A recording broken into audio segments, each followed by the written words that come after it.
Hello, everyone, and welcome to this Gallery Teachers Masterclass. My name's Charles Goodger, and this is using action songs to present new language. As you can see, I'm very happy to be here with this funny face. Actually, I must get rid of the mask because I'm a lot. The mask makes me look a lot better looking than I am. My name's Charles Goodger, and here I am. Oops. This is me. I'm very happy to see you here today. Thanks to Gallery Teachers for giving me the opportunity to speak to you about what I do. I'm a musician and a language teacher, teacher trainer, author, and I'd like to talk to you about the interesting relationship that exists between how the brain processes language and music in a way that can accelerate and enhance the language teaching and learning process. Let me give you an idea of what we're going to be talking about in this webinar. Here we can see two episodes in my teaching career. One is a photograph of children at a kindergarten in Latvia, and they are learning a song called Time to Play, which is an action song specifically designed to teach them some key language. And the second photograph is much more recent. This is a song with older children aged about 10 and 11, learning a song about the five senses called Thrive. Why am I showing you these photographs? It's just to underline the fact that songs, and specifically language learning action songs, work at any age. Some people believe, some teachers like to limit the use of songs to the very small children, kindergarten children, first graders. But believe me, you can use songs even with children at the rather difficult age of 11 and 12, provided the songs are presented in a certain way. You can see the concentration of the students and how very much engaged they are in the learning activity. And of course, all these songs are designed to be performed by the children to their parents, to their grandparents at a school event. And this gives the children right from the beginning a reason to take the whole action song module very seriously and do their best. Let me give you an overview of what we're going to be going through in the next few minutes in this masterclass. So we have here a presentation of meaning in sound. I'm going to talk about that in a moment. You may wonder exactly what I mean. Then we're going to go on and talk about the relationship between music and language. It's very important to the effectiveness of this method. I'm then going to share with you the main properties, the most important characteristics of what makes a language learning action song a useful teaching and educational tool. Briefly, some how-to guidelines about how to introduce an action song module into the classroom. And finally, for the more creative teachers among you, how to write your own action song. This is something that I think a lot of people might consider very interesting. Even if you're not exactly a musician, this is not impossible. And it is a tremendously satisfying experience to be able to write your own action song. I'm going to give you some input about that at the end. Okay, so let's get going with the first aspect, sound, meaning in sound. So if you think about it, what is sound? I mean, here we are, you're sitting in front of your computer or your tablet and you're listening to this English guy speaking to you, hopefully in words that you can understand. And obviously you are processing my language. You know the English language. and so you understand what I'm saying. So what is sound? Sound is basically just sound waves in the air, which your ears and your brain processes to give it meaning. And we can use this very simple biological, anatomical description also when we talk about music and the sound of music, the meaning of music. Because there are some very, very interesting parallels between how the brain processes meaning in language and appreciates, interacts with music, and specifically in the form of songs. So you can see there on the slide, there's some basic pictures of a little girl there playing the violin, and the notes she makes go into the listener's ear. Hopefully she's playing in tune. And of course, the brain perceives it. And there are some anatomical illustrations of actually how the ear works. I don't claim to be a doctor or a neurologist, but I do know this is really how the brain captures sound. Let's talk about the parallels that exist between music and language and how these common features can help us to understand how we can use meaning in sound, music, or rather songs, in the context of a language learning lesson, or if you like, an English class for young people learning the language. So you can see that we have notes in a tune, constituted by the notes.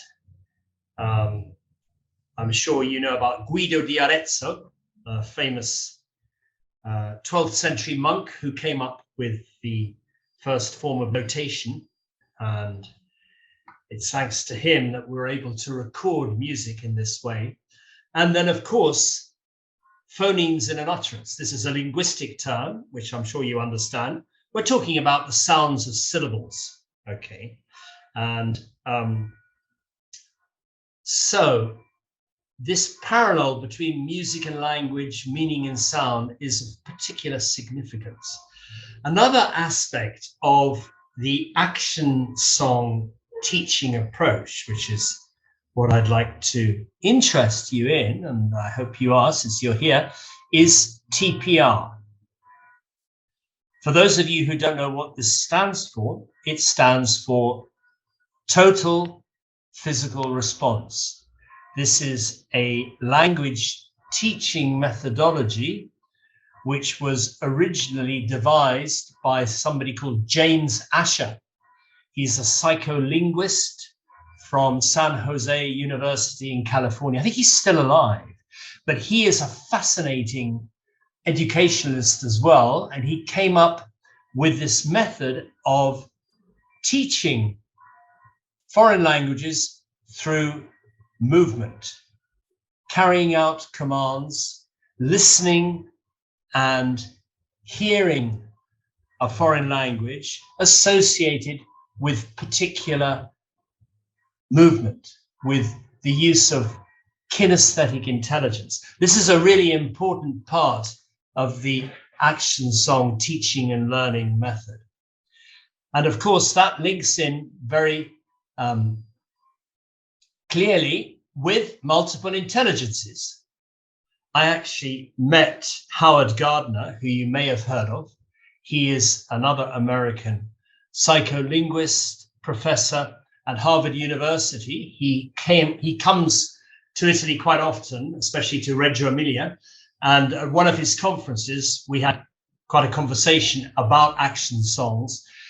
Anyway, multiple intelligences, as I'm sure you probably, well, if you don't know, you can look it up. It's really interesting because it shows us that every child, every human being has a set of different, of specific ways of using their senses, their ears, their eyes, their limbs, through kinesthetic intelligence, movement, musical intelligence, mathematical intelligence, linguistic intelligence, etc. Now, the Funsongs, the action song method that I have, is an attempt to bring together these intelligences all together. In other words, the brain of the learner is online on different levels, not just on a purely linguistic level, but also in terms of visual intelligence through the symbolism represented by the movements that are associated with the language chunk that the teacher is teaching the child,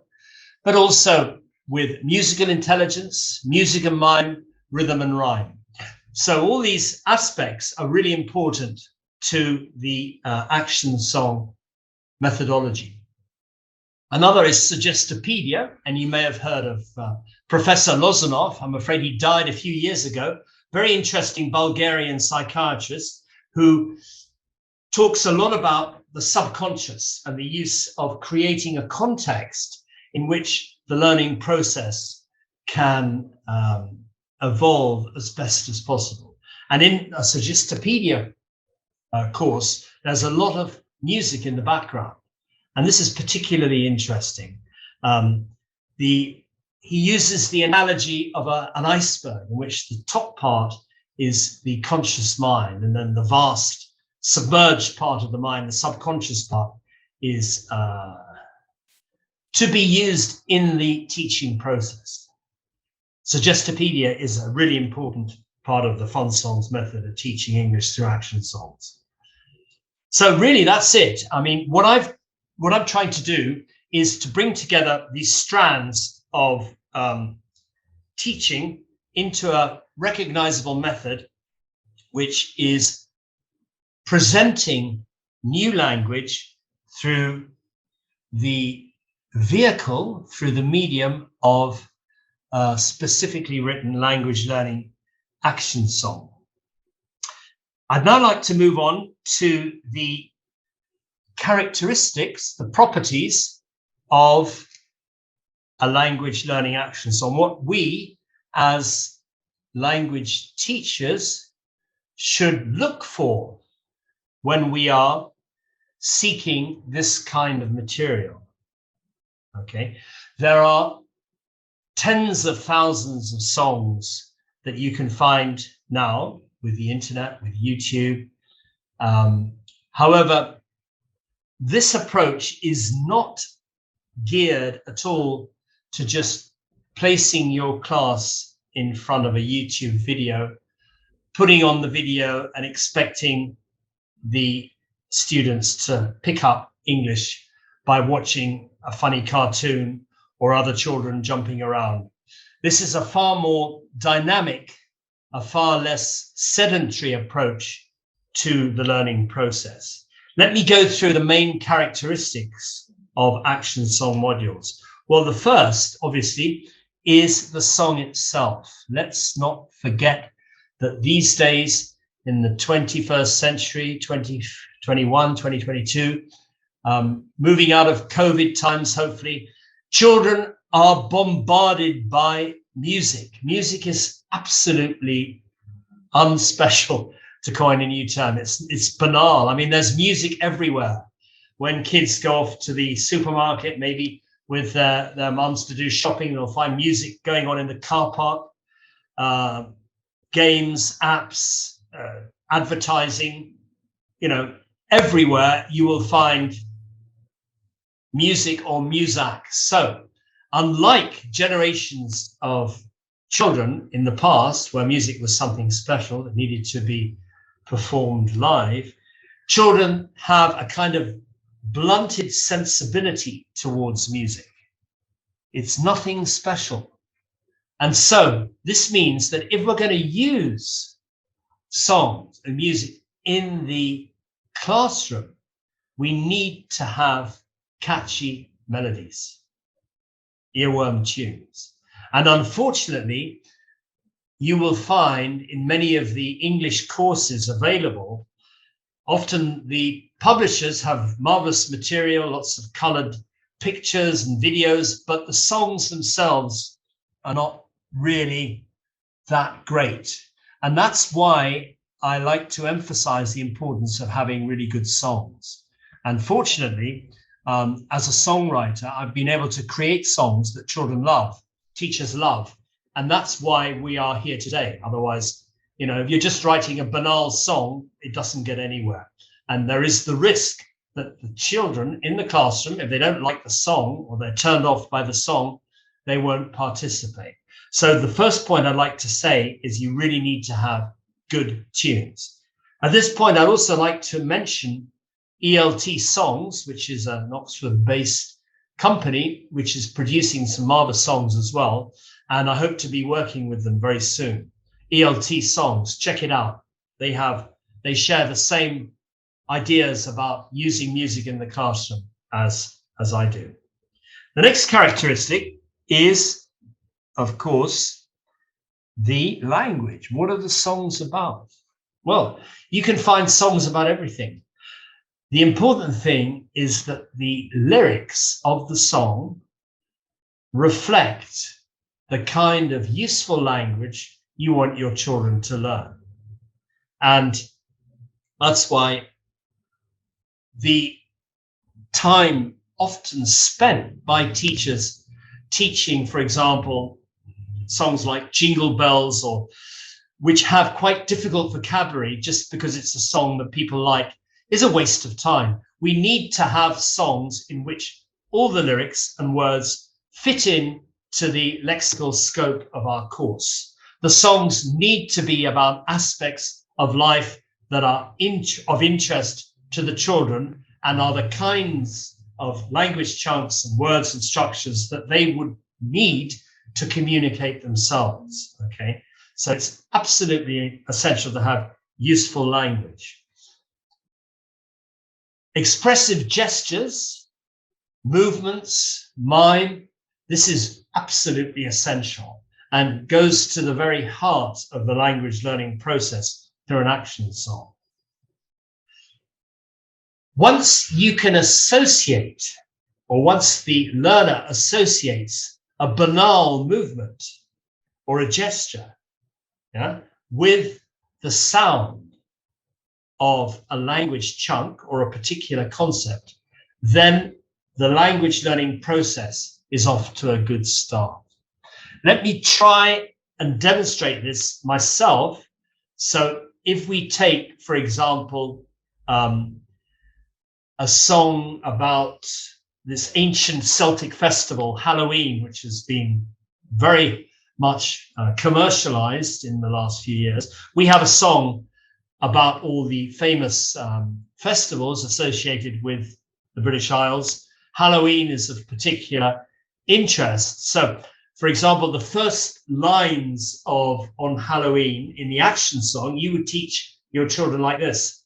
At the end of October, it's a scary sight.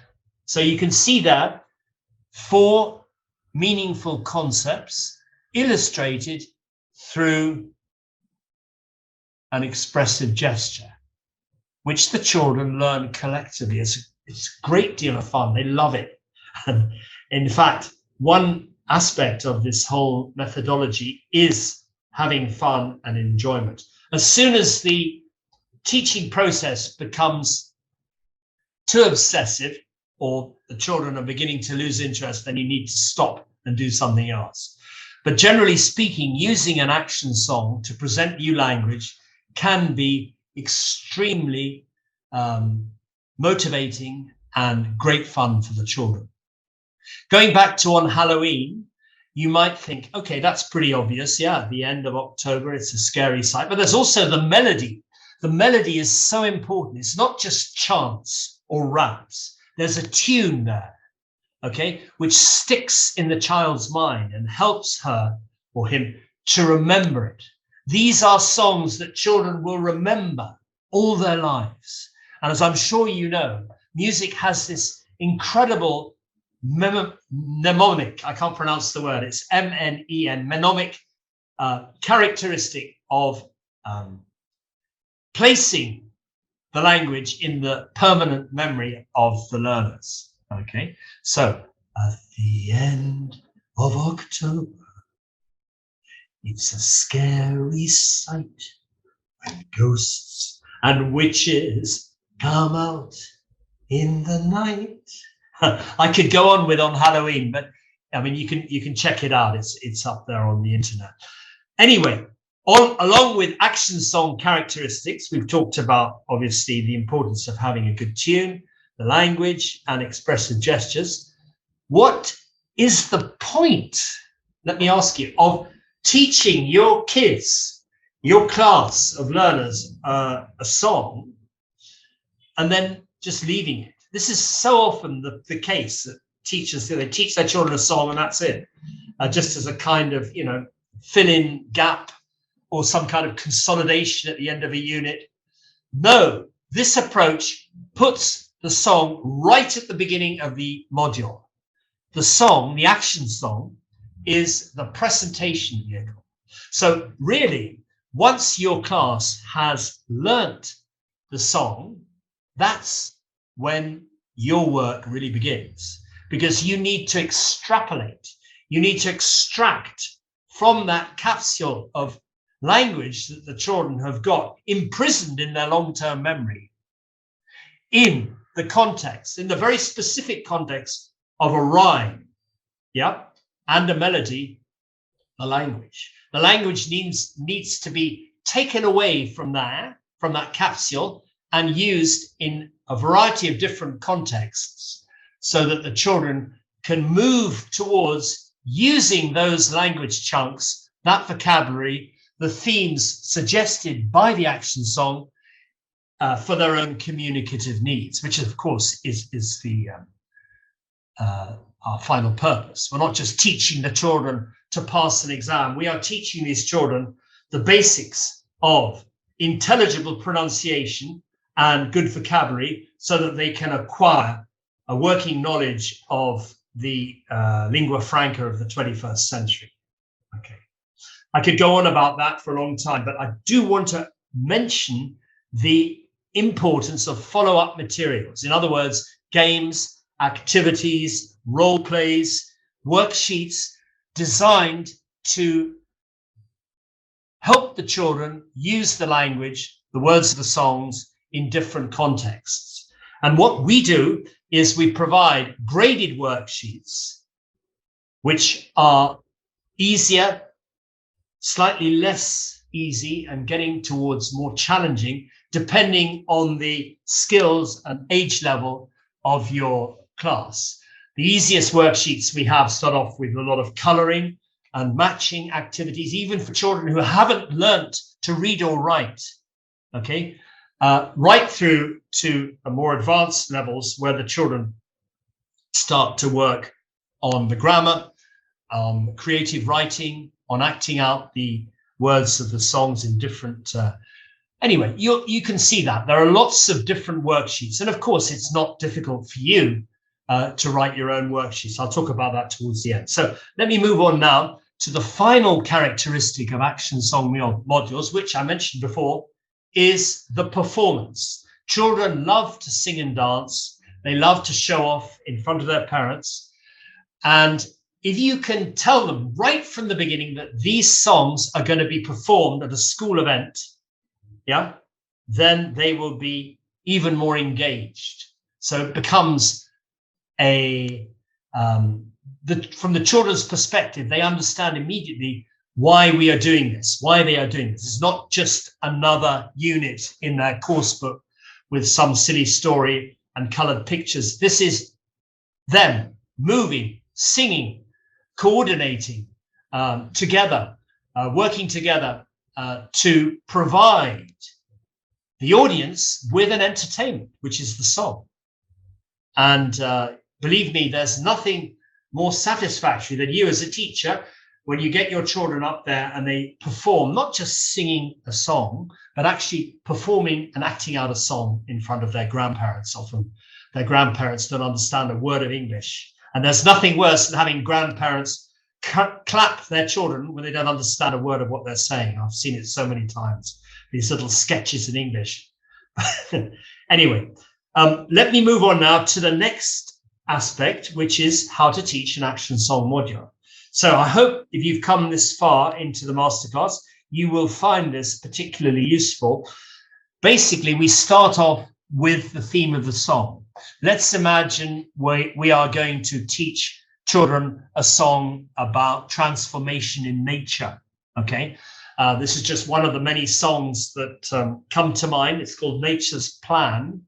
And often, I must say, the action songs transcend English language teaching to highlight and bring in useful language and notional information about other subjects. This could be referred to as CLIL, Content Language Integrated Learning. So many of the songs that we have are CLIL-based, which means learning about other subjects through English. So we take the song Nature's Plan. This is about the most dramatic transformations in nature, like, for example, a caterpillar becoming a butterfly, a seed becoming a plant. What else do we have? We have, a tadpole becomes a frog. And this is a lot of fun for the children. And a baby becomes a man or a woman. This is the theme of Nature's Plan. So before you actually teach the action song, obviously you as a teacher really have to learn the song perfectly. And what we do is we provide videos on the website which enable teachers to learn the songs very fast. You just look at the song, listen to the melody, act it out at home. Don't show the video to your children. The videos are not made for kids just to sit in front of a screen. The videos are for teachers who have busy lives to learn the songs, the action songs they want to teach, and then they can go into the classroom and conduct the module, the action song module, execute the action song module, if you like. So the first thing in the classroom, you've learnt the song. Let's say you've learnt Nature's Plan. You ask your children in their own language. You don't have to go into English straight away to think about all the amazing transformations in nature. And try and get the conversation. Maybe you can divide them into groups and have a little game to see how many interesting transformations they can come up with. Channel that thought, those thoughts towards the lyrics of the song. The next point, obviously, is to present the song, which you can put on. You put on the MP3. You can either sing it with your voice, with the karaoke version, or the singing version with the mother tongue song, mother tongue voice. And while you're presenting the song, you need to do the actions. So from the first time the children see the song, they can begin to associate the expressive gestures with the meanings of the language chunks. Okay. Now, the important thing in the use of L1, the children's own language, and English is that in the first part, you can use their language. However, in the second or third part of the teaching process, you need to eliminate or to cut down as much as possible the use of the children's own mother tongue language. You may find that they might not understand everything, but they should get a pretty good idea. So, for example, if we're talking about a caterpillar, which becomes a butterfly, I can show you this is the movement that a caterpillar makes. Obviously, the children are standing up. You don't want to do this sitting down. You get them out of the classroom, ideally into the gym, and then this is a caterpillar becomes a. And this is very banal gestures, nothing special. You don't have to be an incredible actor to do this. It's just that association between this suggesting a butterfly and a caterpillar, which helps the language learning process. So, for example, wake up seeds, it's time to go. In the fields, the plants must grow. Little tadpole in a pond, grow your legs and be a frog. Caterpillar, you can't fly till you are a butterfly. You see how banal the actions, the TPR and mime are really pretty simple, but it is the association that the child makes between the action and the meanings in the language chunk, in the context of the song, which help the learning process to flourish. Then, of course, you want to get the children to perform the song. This is the next step. And my suggestion is if you take an action song, you can do it over maybe 3 or 4 lessons. The first lesson teaching the song, then the second lesson they can perform it. You'll find that they won't have forgotten it as much as possible, encouraging them the whole time. The actual teaching process is kind of 2 steps forward, 1 step back, whereby you say the language, the verse, and then the children repeat with the action, and then you sing it. Often the melodies are repeated so that you don't have to, once you've got a long way into the first part into the song, then you don't need to just chant it, you can sing it. And you'll see what I mean once you see the videos. Okay, we are now moving on to the final part of this teaching an action song module, which is, as I mentioned before, the absolute importance of follow-up material, the written language. And that brings me to a very important tenet, an important principle of the action song method, the so-called Funsongs method, which is a strict adherence to a kind of natural physiological chronology. What do I mean by that? This is something that James Asher mentions in his works about TPR, that we should never show the children the written words of the song. Reading and writing are artificial skills which need to be taught at school. This approach focuses, develops, encourages the children to use their own natural skills of listening and understanding language and then speaking, or rather singing. It's only when the children have learnt the song that you should get into reading and writing. Okay, so many teachers around the world find it difficult to detach themselves from the written text, spending hours wasting time with phonics and alphabets and the letters, when the English language is an incredibly irregular language in terms of the correspondence between how it's written and spelt and how it's pronounced. I'm coming now towards the end, and the final part of this masterclass is for you, the teacher, who is interested in this method, likes music, and also would like to write her own action song. Let me just give you some brief notions about this, if you are interested in being creative in an educational sense and with your own action song. So the first thing to do, if you want to have a go, is to identify a language field, the vocabulary area.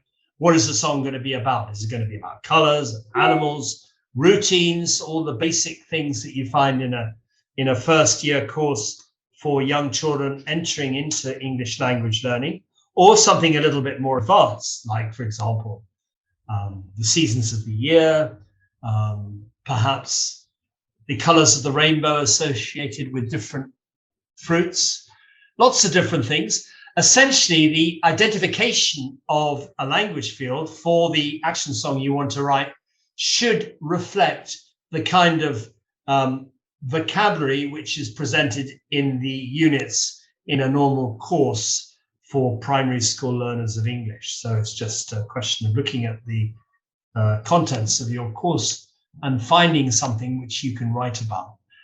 And then, of course, if you have an action song, say, for example, Parts of the Body, that's a good one. Funsongs has an action song called The Monster March, which teaches 14 parts of the body in less than 2 minutes.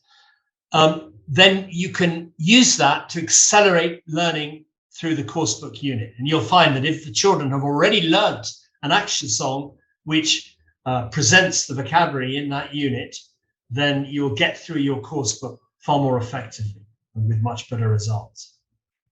So once we've identified our language field, let's say parts of the body, just for argument's sake, you need to write the words. And of course, the words need to be in verse. What do I mean by that? They need to have a meter, a rhythm. 1, 2, 3, 4. Yeah. Put 2 hands up, press your thumbs to your cheeks. Wiggle your fingers, stamp your feet. Yeah, you see that? It's all part of music and rhythm. And I could go on for hours about how useful it is from a phonological viewpoint to present new language through a song where the rhythm, the meter, the intonation is absolutely essential. The accentuation, the stress. If it's not pronounced, if it's not intoned correctly, then it's not going to work. So this whole action song approach is really good for giving your children the right pronunciation. It doesn't have to be perfect, just intelligible pronunciation, which is so, especially at a young age when the children's brains are still quite plastic. So we need to write the words in verse, and then, of course, the music. Now, you can either have a go at composing the music yourself. There are now available for download lots of programs which have loops with pre-recorded music that you can use. Yeah. For example, there's one particular program called Logic Pro. You may have heard of that, which you can use. It has a rich variety of different instruments and loops and drum beats. It's not difficult once you know how to use it to create something, even if you're not a composer.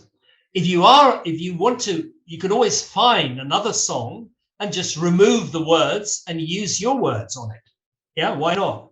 There's that stupid song, The Wheels of the Bus. You could take that and put your words on that, but make sure you also have the actions, okay? These are action songs, not just songs, but also they need to be expressed through movement. So the choreography of the language chunks is essential. And you need to be careful not to make the songs too complicated, just a basic association between the language chunk and the expressive gesture. Okay. So if you don't feel up to composing it, there's a suggestion. Find a song that you like, a simple song, a children's song, remove the words and put in your own words. Okay. Again, at the end of the action song writing process, you need, before you go into the classroom, you need to have some follow-up material. So it is a good idea to have some basic worksheets. And the difficulty, how challenging these worksheets are, will depend on the level and age group and the competencies of your students.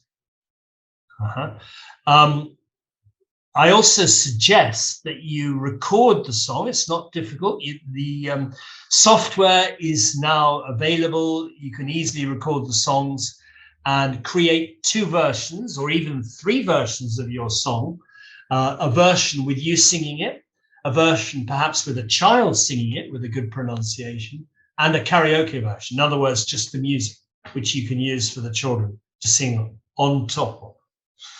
And believe me, the whole process of writing your own action song is really, it's a tremendous achievement. The children will love it, even if your song isn't going to win the Eurovision Song Contest. It doesn't matter. The fact that it is their teacher, you, who have created something special for them, they will appreciate it and they will take part. And believe me, the parents will love it too. Obviously, the more you do this, the better you become at it. And I'd be very happy to help anyone who is interested in writing action songs. Just contact me and I'll help you through Gallery Teachers. Finally, it's a good idea to have a video. Yeah, when you are teaching the movements, you want to get somebody to video you on their phone, and so you can perfect the movements, make sure there are not too many movements. And so, it is kind of a bit like making a sculpture. You take a basic slab of meaning, a vocabulary area, and you create something which can be replicated and duplicated by the children. Maybe a statue isn't a particularly good analogy because it's static, but you know what I mean. I mean, here is the opportunity for you to create something really worthwhile. Finally, the teaching of the song obviously follows the same process that I mentioned in the previous slide. Okay, brainstorm the theme, present the song, teach the song, encourage the children to perform it, and then work on it with the follow-up material. And to remind you of the Gallery Teachers Workshops, there's lots of different masterclasses. There's also the library, which you can see in the link there. Really useful stuff for people wanting to make a career in ELT. This is a question that teachers often ask me.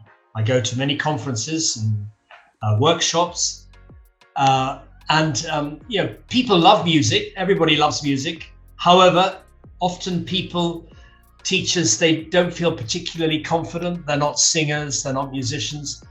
My answer is this: it doesn't matter. This approach to using the emotional power of music in the form of language learning action songs is really useful, and it's not a music course. This is not a music school. It's using music to accelerate language learning. And believe me, the children, even if the singing isn't great, even if your singing isn't absolutely in tune, it doesn't matter. As long as you give it a good go and more or less sing the songs with the correct meter, more or less in tune, it'll work. And everybody can sing in tune. You just need to practice it. Okay, so my advice to that is don't worry, don't get self-conscious about singing. The children and their enthusiasm will carry you along. Vocabulary learning is absolutely key to the whole language learning process. And it's not an automatic process of just repeating a word or a concept, maybe in the child's language, and then giving them the word or writing it up, getting them to copy it down, making lists of words. The vocabulary learning process is best done through an emotional attachment to the word in a context. And that's why teaching vocabulary, teaching new language in the context of an action song can be really, really effective, because the children won't forget the words. However, having said that, as I mentioned earlier, you really need to break down the song in the children's minds and get them through a series of worksheets, activities, games, to use that vocabulary that's been presented in the action song in a series of different contexts. So they start to move towards using the language for their own communicative needs.